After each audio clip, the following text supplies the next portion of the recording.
Welcome to This Explainer, made by Forge College. I'm your host, and today we've got a really fantastic topic lined up for you. We're continuing our journey through the smart contract security track, right on the heels of our last lesson where we got our hands dirty using the Mythril tool. So, you've learned how to run static analysis, right? And you've generated some incredibly valuable data. But if you're anything like me, you're probably staring at a massive mountain of tool outputs right now, maybe even contemplating a sudden career change to farming. Well, don't pack up just yet. Today, we're going to learn exactly how to integrate all those security tools into a seamless, highly effective review workflow. All right, here's our blueprint for today. 1. The alert avalanche. 2. The comparison table. 3. Step 1. Normalize. 4. Step 2. Contextualize. 5. Step 3. Prioritize. And 6. Handing over the case. Let's jump right into organizing this chaos. Section 1. The alert avalanche. So, the alert avalanche sounds like a bad disaster movie, right? But honestly, if you've ever run these tools, you know it kind of feels like one.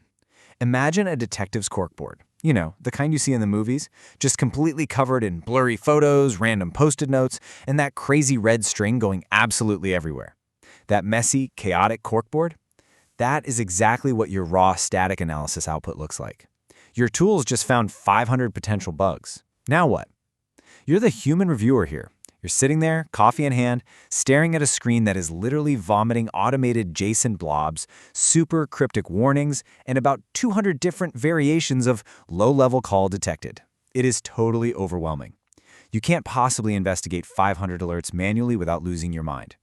We really need a system to filter this deluge of data so you know exactly where to focus your very expensive human brain power. Before we start filtering all that noise, let's just do a super quick recap of the tools we're working with from our previous lessons. Think of them as our dynamic duo of detectives. On one side, we've got Slither. Slither is your pattern matching expert. It looks at contract metadata and deterministic source-level patterns. It's incredibly fast, and it's great at finding known bad habits. Then on the other side, we have Mythril. Mythril goes much deeper, using symbolic execution. It actually explores complex execution paths and constraint satisfiability to find those weird corner case behaviors.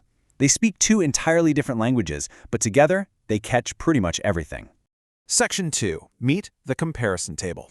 To actually bring order to this chaos, we're gonna need a hero. Enter the comparison table. We're taking all that noisy, chaotic data and turning it into a beautifully engineered, minimalist artifact. Think of a clean blueprint drafted on crisp beige paper, using just sharp orange and dark green ink to map out the facts. No fluff, no distracting colored boxes, just pure, actionable engineering data. But you know, converting heterogeneous, messy tool outputs into this pristine case file doesn't just happen by magic. It requires an industrial three-step pipeline. Step 1, normalize the data. Step 2, contextualize the findings. And Step 3, prioritize the threats.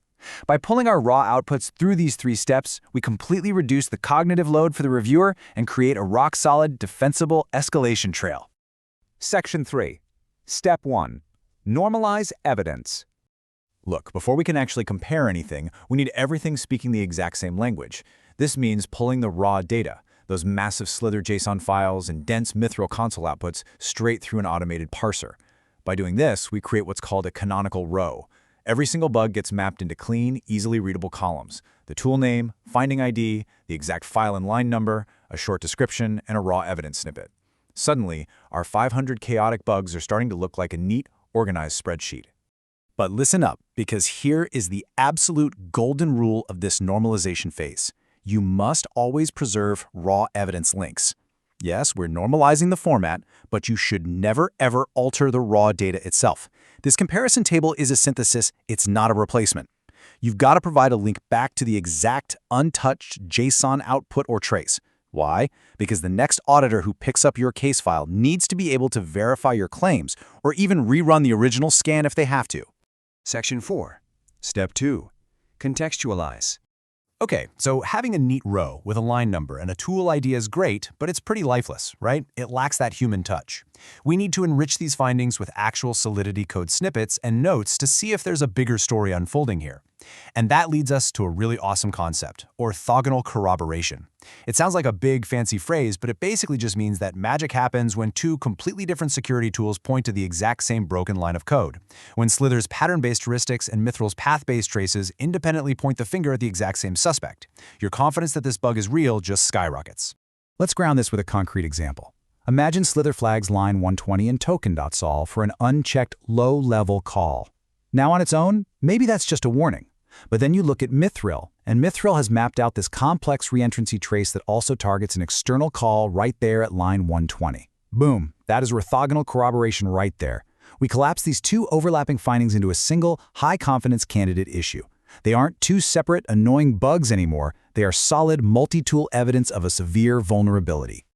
Section 5, Step 3, Prioritize. All right, so now you've got this beautifully enriched list, but let's be real. You can't fix everything all at once. We need a clear, explicit rule set to decide what actually gets escalated to the human reviewer immediately and what just gets filed away as a minor hygiene note. To prioritize effectively, we introduce a vital sanity check. We need to know if a bug is path feasible. That basically means asking, is this theoretical bug actually exploitable in the real world? Can we reproduce it under typical contract invariants? We usually test this with a quick targeted unit test. As you'll see in other Forge College explainers, theoretical bugs are everywhere, but path-feasible bugs, those are the ones that actually drain liquidity pools. So here's exactly how we map that enriched evidence into immediate action. A high-priority issue is one that is both path-feasible and corroborated by multiple tools. When you see that, you drop everything, write a dynamic test, and patch it immediately. A medium priority issue might be a confirmed insecure default pattern that definitely needs manual code review. And a low priority issue, that's usually a solitary heuristic warning from just one tool with absolutely no path evidence. We document it for good code hygiene, sure, but we definitely don't escalate it urgently. Section 6. Handing over the case. You made it! You've done the heavy lifting. You've filtered the alert avalanche through your three-step pipeline. Now, just look at our final consolidated engineering blueprint right before we pass it across the desk for the capstone review. Notice how minimalistic and incredibly efficient this comparison table is. The columns just clearly show the tool, the file and line number, and the recommended action. We've got a row showing our combined Slither and Mythril finding, clearly labeled as high priority, with an immediate patch recommendation. It succinctly answers the who, what, where, why, and how. Seriously, it is a massive upgrade from staring at 500 random JSON blobs. And to make this handover literally flawless, we add reviewer notes to our table. We make sure to include the exact source lines involved, any reproduction steps we attempted, even if they failed, by the way, and an explicit rationale for why we assigned it that specific priority level. Adding these clear notes reduces friction tremendously. It means the next auditor doesn't have to sit there and guess why you flagged an issue. Your exact logic is written right there in the case file. So, I'm going to leave you with this one question. Is your evidence organized and truly ready for a comprehensive audit?